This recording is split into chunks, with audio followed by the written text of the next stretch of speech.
Assalamualaikum Pak Eko, selamat pagi. Gimana kabar? Alhamdulillah. Begini Pak Eko, saya ada tugas demonstrasi kontekstual sebagai JGP untuk menanyakan beberapa pertanyaan yang berkaitan dengan kebijakan seorang pimpinan. Siap. Pertanyaan yang pertama Pak, selama ini bagaimana Bapak dapat mengidentifikasi kasus-kasus yang merupakan dilema etika atau bujukan moral? Bagaimana cara membedakannya?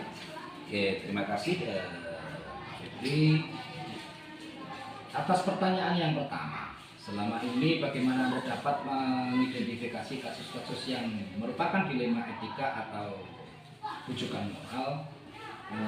Itu seperti ini. Menurut saya, sebelum mengidentifikasi kasus-kasusnya, maka kita terlebih dahulu perlu memahami definisi dari dilema etika itu sendiri dan bujukan moral itu sendiri. Menurut pemahaman saya, bahwa dilema etika merupakan situasi yang terjadi ketika seseorang harus memilih antara dua pilihan yang mana kedua pilihan secara moral benar tetapi bertentangan. Itu menurut saya. Sedangkan bujukan moral merupakan situasi yang terjadi ketika seseorang harus membuat keputusan antara benar atau salah.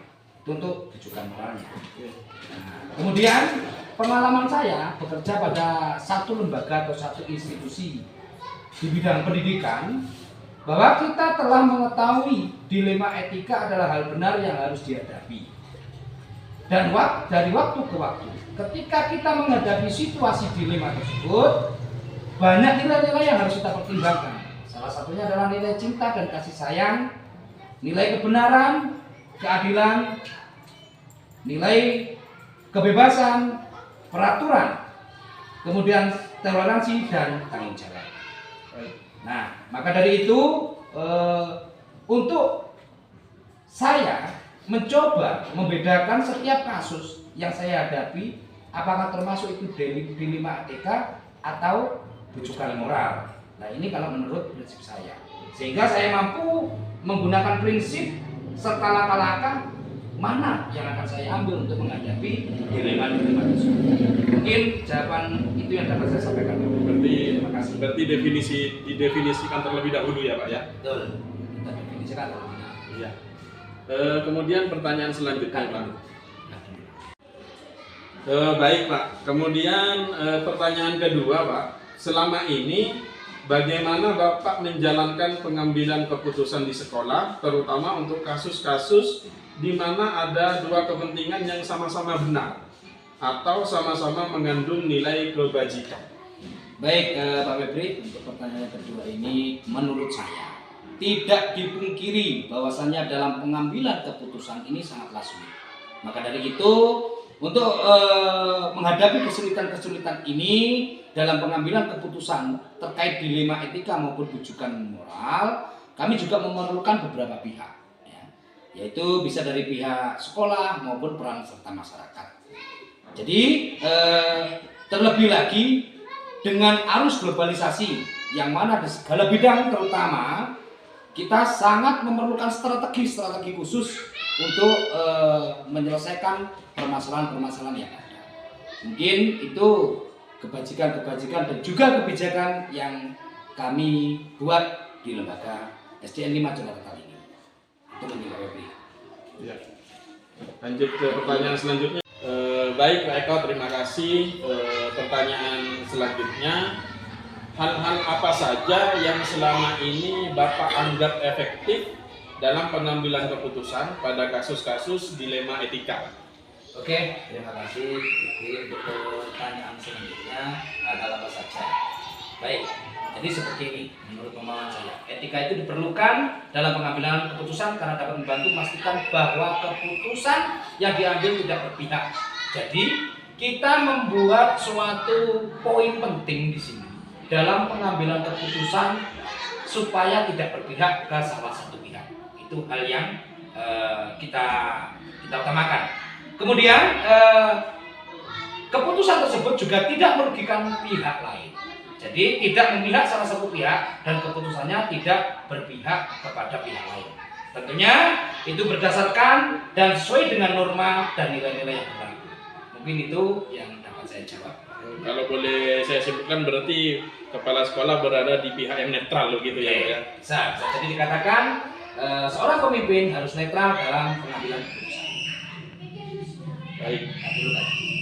Untuk pertanyaan selanjutnya, hal-hal apa saja yang selama ini merupakan tantangan dalam pengambilan keputusan pada kasus-kasus dilema etika yang menjadi tantangan? Terima kasih Pak.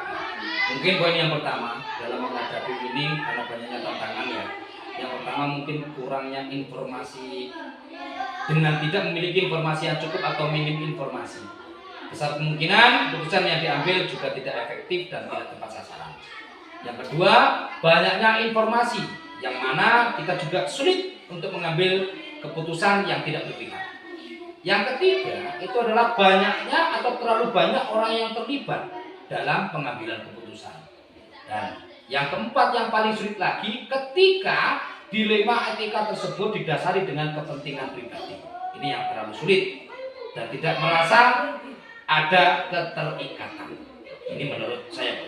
Terima kasih. Berarti yang tersulit itu jika dibenturkan dengan kepentingan pribadi ya Pak ya? Ini yang paling sulit. Baik. Langkah atau prosedur seperti apa yang biasanya Bapak lakukan selama ini? Langkah-langkahnya untuk menyelesaikan suatu masalah. Baik, terima kasih. Untuk pertanyaan ketiga, sebelum mengambil keputusan, kita memerlukan beberapa langkah.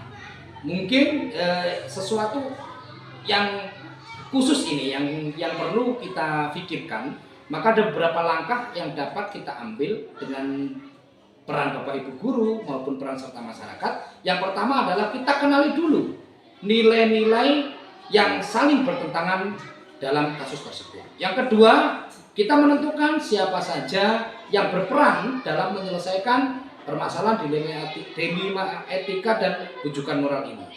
Kemudian yang ketiga langkahnya, kita kumpulkan fakta-fakta yang berhubungan dengan kasus yang kita hadapi. Kemudian yang keempat, kita bisa mengajukan di sana melalui musyawarah benar dan salahnya. Kemudian langkah berikutnya, kita mengajukan penggunaan paradigma antara benar dan salah. Langkah berikutnya yang kita ambil adalah kita menginvestigasi opsi dilemanya. Yang berikutnya kita buat keputusannya. Mungkin demikian yang dapat saya jawab dari pertanyaan ketiga Pak Febri. Hal-hal apa saja yang selama ini dianggap efektif dalam mengambil keputusan pada kasus-kasus dilema etika?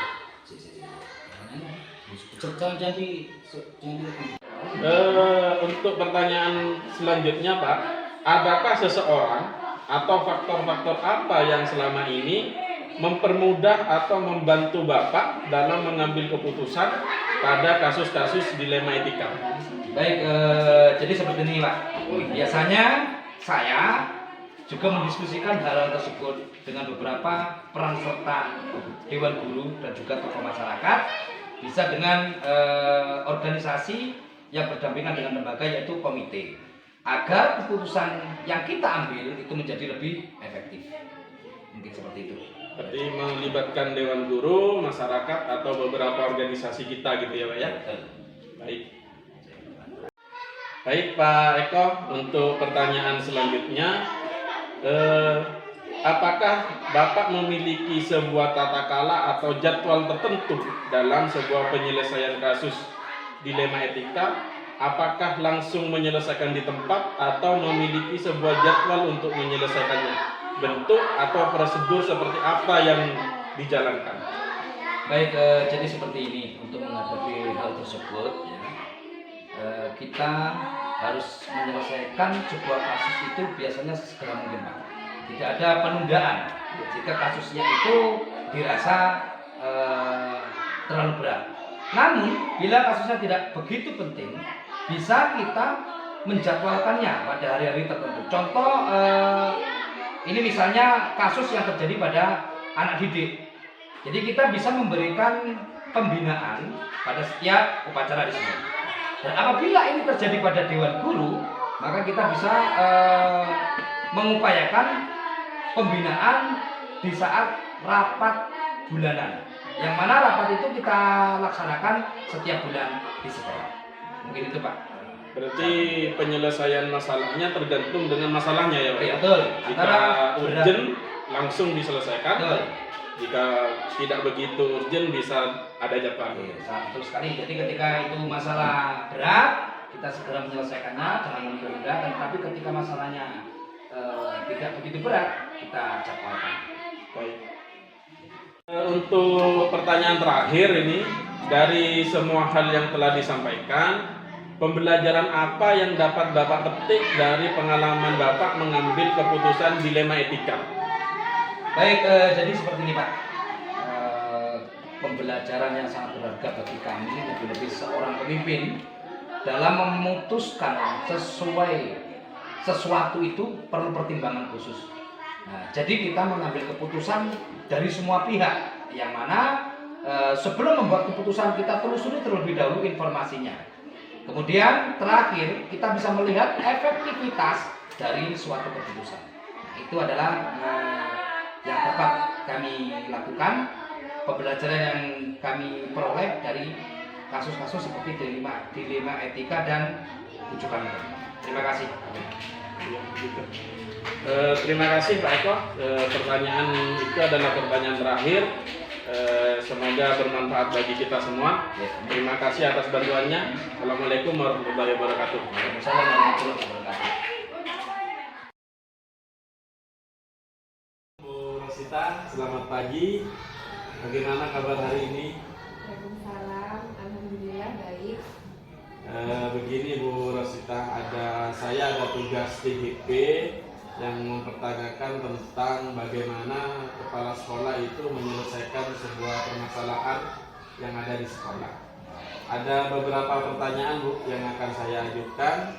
Yang pertama, selama ini bagaimana Bu Rosita itu dapat mengidentifikasi kasus-kasus yang merupakan dilema etika atau bujukan moral? Kalau saya pribadi untuk menyikapi masalah seperti itu, jika itu berkaitan dengan keuntungan pribadi atau kelompok, berarti bujukan moral. Ya. Jika itu berkaitan dengan dua kepentingan, berarti itu termasuk Dilema etika. etika. Berarti jika kaitannya dengan keuntungan itu bujukan moral ya Bu ya. Kemudian pertanyaan kedua Bu, selama ini bagaimana Ibu menjalankan pengambilan keputusan di sekolah, terutama untuk kasus-kasus di mana ada dua kepentingan yang sama-sama benar atau sama-sama mengandung nilai kebajikan? Saya menggunakan skala prioritas, kepentingan mana yang dianggap paling penting dan berdampak paling besar. Berarti ada skala prioritas yang harus diselesaikan yang mana dulu gitu ya Bu ya. Kemudian pertanyaan selanjutnya, langkah-langkah apa atau prosedur seperti apa yang biasanya Ibu lakukan selama ini? Identifikasi masalah dulu, Ya. kemudian mengelompokkan pihak-pihak yang terlibat dan menyelesaikan masalah. Berarti ada pengelompokan gitu ya Bu ya. Kemudian hal-hal apa saja yang selama ini Ibu anggap efektif dalam mengambil keputusan pada kasus-kasus dilema etika ini? Adanya kepentingan dalam organisasi atau sekolah, Ya. kemudian yang melibatkan orang-orang terdekat. Berarti masalah yang ada di sekolah gitu ya Bu ya. Melibatkan orang-orang terdekat, biasanya kan guru ini ya. Ya. Selanjutnya Bu, hal-hal apa saja yang merupakan tantangan dalam pengambilan keputusan pada kasus-kasus dilema etika? Saya akan segera menyelesaikan sebuah masalah supaya tidak berlarut dan berkepanjangan hingga menimbulkan dampak yang lebih besar. Kemudian, apakah Ibu memiliki sebuah tata kelola atau jadwal tertentu dalam menyelesaikan kasus dilema etika? Apakah Anda langsung menyelesaikan di tempat atau mencari jadwal tertentu? menyelesaikan sejawat guru yang ada di sekolah. Itu ya. Berarti diselesaikan langsung gitu ya, Bu, ya. Iya. Apa yang sedang terjadi dengan rekan-rekan guru di sekolah gitu ya. Kemudian pertanyaan selanjutnya, Bu, apakah ada pihak-pihak lain yang mempermudah Ibu dalam mengambil sebuah keputusan? Iya. Iya. Siapa Ibu biasanya? Pihak-pihak yang di sekolah itu? Iya. Teman-teman Teman-teman guru ya, seperti rekan-rekan guru yang ada di sekolah. Iya. Pertanyaan terakhir, Bu, dari semua hal yang telah disampaikan, pembelajaran apa yang dapat Ibu petik dari pengalaman mengambil keputusan dilema etika itu? Kita harus menyelesaikan setiap masalah yang muncul dengan cepat supaya tidak menimbulkan permasalahan-permasalahan yang lebih besar lagi. Kemudian harinya gitu ya. Iya. Ya, sudah, Bu. Terima kasih atas waktunya. Itu pertanyaan-pertanyaan yang saya ajukan untuk tugas saya. Terima kasih Bu Rosita. Selamat pagi. Kak,